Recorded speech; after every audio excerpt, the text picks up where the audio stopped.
লাকসাম নাঙ্গলকোট নাতারপেটগা এই হারামজাদারা হয়েছে দানের সিঁড়া। কারণ এগুনের জেলা হয়েছে কুমিল্লা, এগুনে কথা কয় নোয়াখাইলা।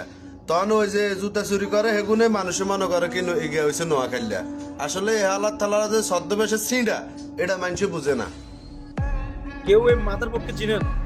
কুমিল্লা, লাকসাম, নাঙ্গলকোট, মনারগঞ্জ এদেরকে নিয়ে কথা বলার স্পর্ধা তোকে কে দিছে? কুমিল্লা বিভাগ হচ্ছে এটা আমাদের যোগ্যতা দিয়ে আমরা বিভাগ দিচ্ছি। তোরা তোদের মতো করে আন। নোয়াখালী কি আমরা কি একটাবার খারাপ বলছি? আমরা কুমিল্লার মানুষ কি একবারের জন্য নোয়াখালীকে আমরা খারাপ বলছি? এরকম কেউ প্রমাণ করতে পারবে? তোরা কেন আমাদেরকে মিট করে কথা বলতেছ? নোয়াখালীরা এরকম ওইরকম, কুমিল্লারা এরকম ওইরকম, কেন আমরা কি তোদেরকে খারাপ বলছি? তুই যে গালাগালিগুলো করছস, আমার মনে হয় তোর জ্ঞান নাই। যদি তোর জ্ঞান থাকতো, কুমিল্লা, নাঙ্গলকোট, লাকসাম, মনারগঞ্জ এরা তো তোদের ক্ষতি করে নাই। নোয়াখালী বিভাগ হবে এটা আর না, তোদের বিভাগ হলে আমাদের একটা খুশির বিষয়। দেখ আমাদের পার্শ্ববর্তী প্রতিবেশী যাকে বলে এরকম আর কি। তো তোরা আনলে আমাদের সমস্যা থাকতো নাই। তোরা কুমিল্লাকে খারাপ বললি কেন? কুমিল্লা কি